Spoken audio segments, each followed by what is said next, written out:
to take advantage of, solar has really, it's finally becoming a reality. So, yeah, we're really excited about that. Mm-hmm.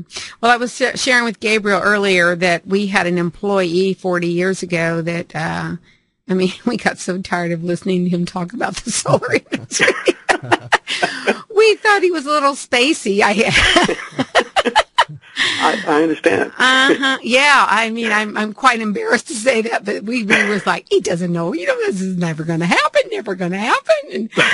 And, we see. There's some interesting statistics out there, and in this renewable portfolio standard that we have. And I would like maybe if Rob could speak a little bit about what California is trying to do here. Oh, please, yeah. Yeah, the whole idea with sustainable communities here, as you know, Ann, is to, reduce the impact or lower the impact of the environment that each community has. And part of that goal, Arnold Schwarzenegger, as our ex-governor, had set up a standard for, the RPS goal, which is the Renewable Portfolio Standard goal for reducing the carbon.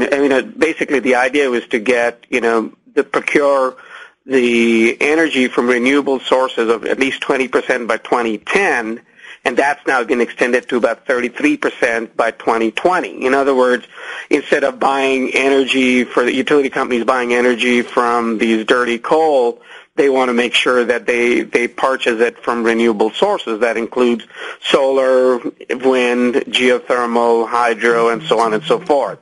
So that's a standard that's been adapted by California, and of course, we have a national standard as well, but California happens to be in the forefront of this green industry and the green revolution, so we've actually gone up to 33%. And the whole strive, through the utility, the CEC and the CPUC, they're really pushing that standard through all the utility companies, the main investor-owned utility companies across California. That would be mainly PG&E, Southern California Edison, as well as the San Diego Gas and Electric. So we're in that tradition. We're helping the communities to go more green, more environmentally friendly, to reduce their carbon footprint in each one of these communities. And part of that is, we're also not only just creating the awareness between, amongst the general, public out there, but we wanted to make sure that our contractors graduating had that information and participate in an industry which is absolutely in an upward trend. So that's our goal. No, it totally makes sense. That's I love it when I go out to Palm Springs and I see all the little things going round and round. Yeah, there's a lot of windmills out that way. Yeah, there are. Guys, the construction industry's really been hit hard in this economy. How has it affected your business? Well, if I can speak to that, we've actually seen that, yes, it's definitely been hit hard, and it's a lot of our contractors have been suffering through this, and unfortunately, what's happened is that a lot of them kind of have lost heart in this. And what we want to do is we want to make sure that they realize that now's the time to get their license for those that aren't licensed, because as Gabriel said earlier, it's the law. You can't charge more than $500, including labor and material, per job in California, without breaking the law.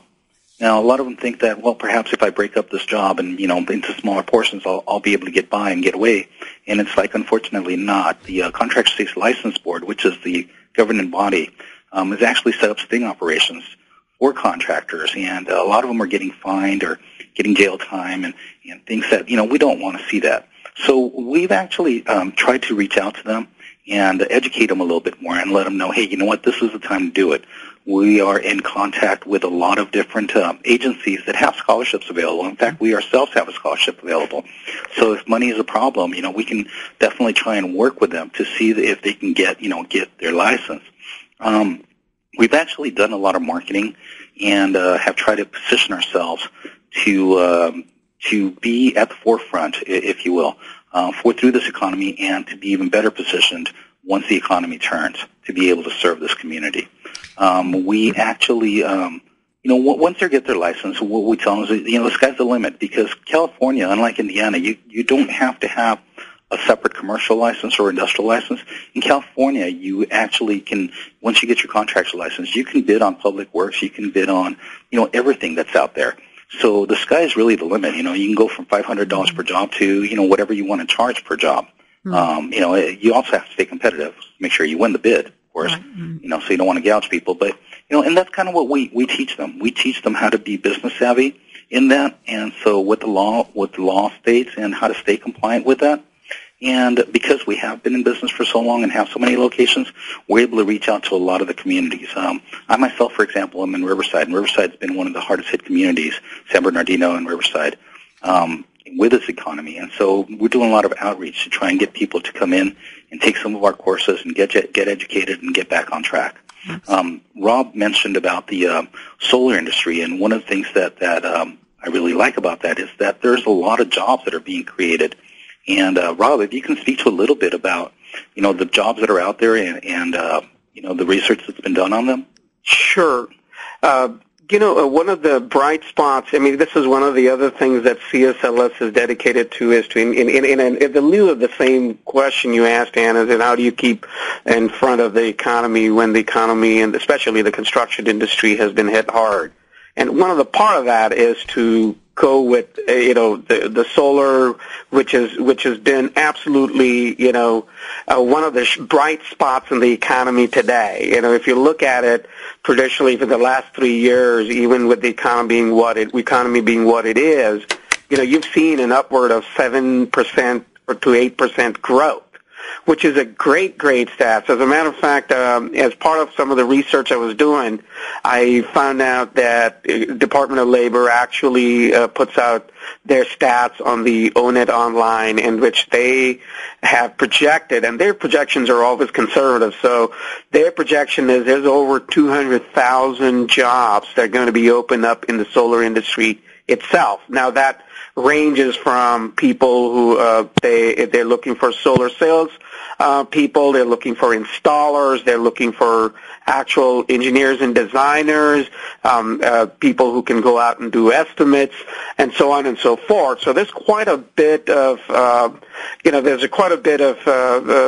jobs that are available, and out of that 200,000 jobs that is projected for the entire country, what's nice about it is a fourth of the jobs will be available here, almost close to 62,000 or 70,000 jobs will be available right here in California.